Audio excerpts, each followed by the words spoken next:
हज़रत हुर की शहादत के बाद इमाम हुसैन अलैहिस्सलाम का एक एक साथी अल्लाह के दीन पे कुर्बान होता जाता है।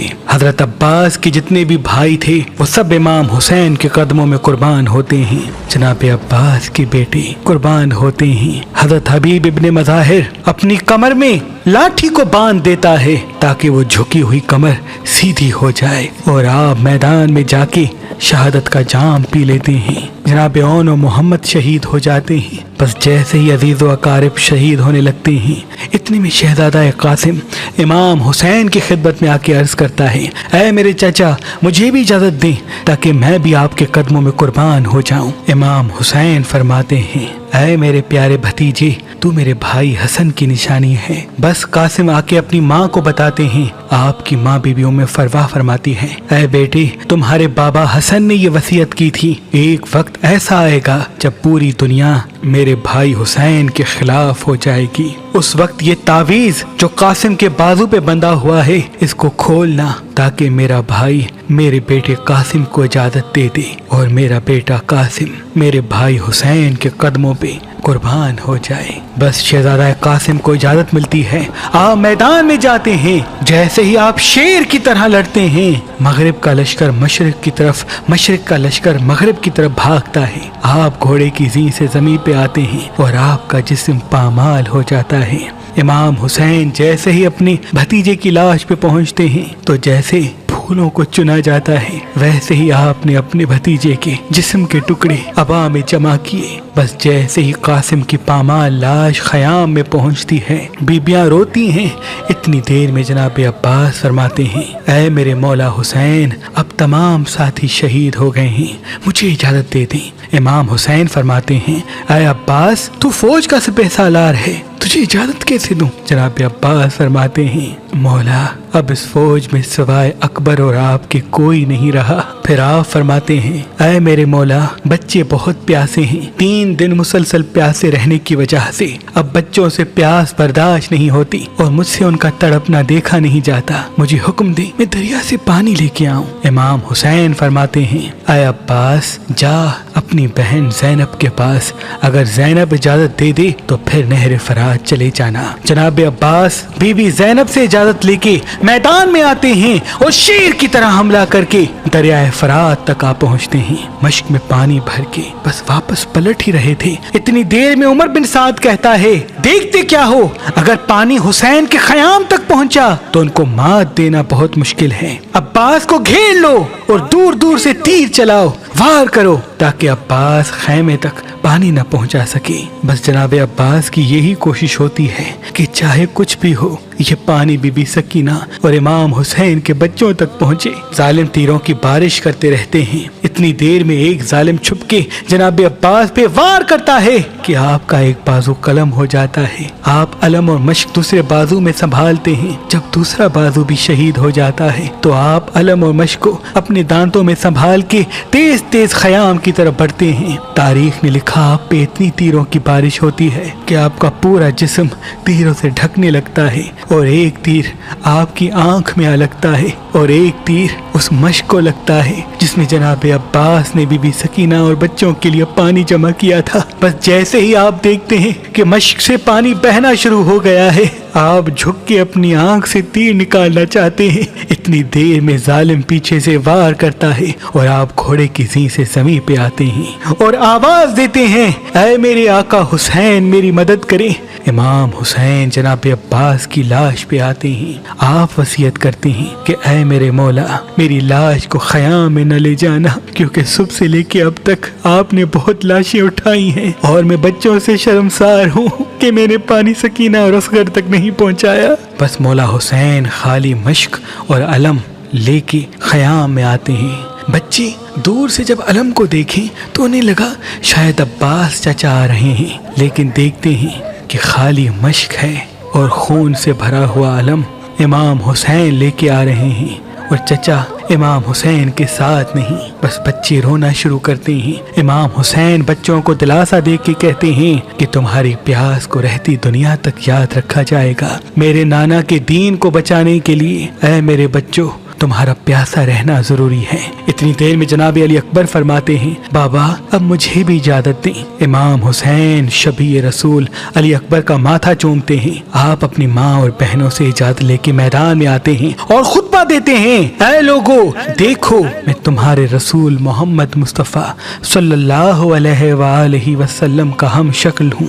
मैं वो बेटा हूँ जिसको मेरे बाबा हुसैन ने दुआ मांग के अल्लाह से मांगा था कि ऐ अल्लाह मुझे ऐसा बेटा दे दे जो तेरे रसूल की सूरत हो। ऐ लोगो हम आले मोहम्मद हैं, क्यों हम पे सितम कर रहे हो? हमारा रास्ता क्यों रोका है? हमें छोड़ो, हम कहीं दूर चले जाएंगे। जालिम कहते हैं, अकबर की बात न सुनो, इसको शहीद कर दो। तारीख ने लिखा, सैकड़ों यजीद के फौज के सिपाही अली अकबर पे हमला करते हैं। देर तक आप लड़ते रहते हैं। बिलाखिर एक जालिम अली अकबर के सीने में बर्छी मारता है और हंस के ये कहता है कि अब देखते हैं कि बूढ़ा बाप इस जवान बेटे की लाश से ये बर्छी कैसे निकालता है। और ये कह के बर्छी पीछे से तोड़ देता है। बस अली अकबर घोड़े की जीं से जमीन पे आते हैं और आवाज देते हैं, बाबा मेरी मदद करें। इमाम हुसैन कभी उठते हैं कभी गिरते हैं।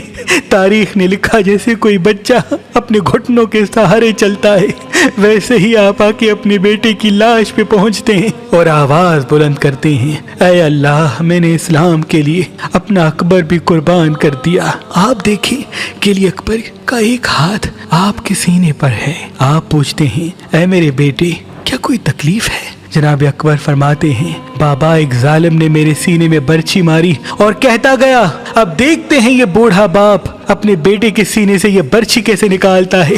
बस इमाम हुसैन अली अकबर का हाथ सीने से हटाते हैं और एक हाथ अपना ज़मीन करबला पे रखते हैं, एक हाथ से बर्छी को पकड़ते हैं और कहते हैं, ऐ दादा इब्राहिम देख मैं अपना इस्माइल कैसे ज़िबा करता हूँ।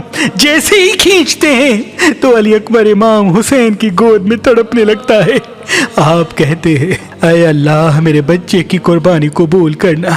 बस अली अकबर की लाश को उठाए ख़याम में आते हैं और बीबी उम्मे लैला और बीबी ज़ैनब से कहते हैं, मेरे बेटे की कुर्बानी कबूल हो गई। फिर आप मैदान में आके हुज्जत तमाम करते हैं और कहते हैं, ऐ मेरे नाना की उम्मत मैं तुम्हारे रसूल का नवासा हूँ और इन ख़याम में तुम्हारे रसूल की बेटियाँ हैं। हमने 3 दिन से पानी नहीं पिया, हमारा क्या कसूर है? वो सब कहते हैं, तुम्हारा ये कसूर है कि तुम अली के बेटे हो। यहाँ सब अली की औलाद से बदला लेने आए हैं। इमाम हुसैन फरियाद बुलंद करते हैं कि हल मिन नासिर यंसुरना, है कोई मुझ गरीब की मदद करने वाला? तमाम लोग हंसते रहते हैं, लेकिन ख़याम में एक झोले से शहजादा खुद को गिरा देता है और आवाज बुलंद करता है, ऐ मेरे मौला अभी मैं जिंदा हूँ। जब रोने की आवाज इमाम हुसैन के कानों तक आ पहुँचती है, आप खैमे में आते हैं और कहते हैं, क्या बीबियो अभी तुम्हारा वारिस जिंदा है, क्यों इतनी जोर से रो रही हो? बीबियां कहती हैं, जैसे ही आपने हल मिन नासिर यंसुरना की सदा दी, ये बच्चा तब से मुसलसल तड़प रहा है। इमाम हुसैन अली असगर को सीने से लगाते हैं और उस 6 माह के बच्चे को मैदान में ले आते हैं और कहते हैं, ऐ जालिमो अगर तुम्हारी जंग है तो मुझसे है। इस 6 माह के बच्चे ने तुम्हारा क्या कसूर किया है? अरे 3 दिन मुसलसल प्यासा रहने की वजह से इसकी माँ का दूध खुश्क हो गया है, बस थोड़ा सा इसको पानी पिला दो। फौजे यजीद हंसती जाती है और कहती है, ऐ हुसैन अगर बच्चा इतना ही प्यासा है तो इसे कह दो कि खुद हमसे पानी मांगे। इमाम हुसैन अली असगर को देख के कहते हैं और फरमाते हैं, ऐ मेरे बेटे अपने नाना की उम्मत से पानी मांग। अली असगर फौज की आंखों में आंखें डाल के कहते हैं, ऐ मेरे नाना रसूल अल्लाह की उम्मतियों, मैं तुम्हारे रसूल का बच्चा हूँ और 3 दिन का प्यासा हूँ, मुझे थोड़ा पानी दे दो। अली असगर का वो तड़पना और आपके अल्फाज में वो दर्द सुन के फौजी यजीद हिल जाती है। इतनी देर में उमर बिन साद कहता है कि हुरमला देख क्या रहा है, ये फौज पूरी बागी हो जाएगी, जल्दी निशाना ले और उस बच्चे का काम तमाम कर। बस वो हुरमला 3 नोकों वाला तीर निकालता है। तारीख ने लिखा, वो तीर इतना वजनी था कि अली असगर को चीर के इमाम हुसैन के बाजू पे आ लगता है। अली असगर मुस्कुराते रहते हैं और आपके जिस्म से खून बहता जाता है। इमाम हुसैन अपने बच्चे को शहीद होता हुआ देख के चाहते हैं कि ये खून आसमान के हवाले करें। आसमान तड़प के कहता है, ऐ नवासा रसूल, हम कयामत तक पानी नहीं बरसाएंगे। आप चाहते हैं खून को ज़मीन के हवाले करें। ज़मीन रो के कहती है, ऐ नवासा रसूल, हम कयामत तक अनाज नहीं उगलेंगे। आपने बच्चे के खून को अपने चेहरे पे मल लिया।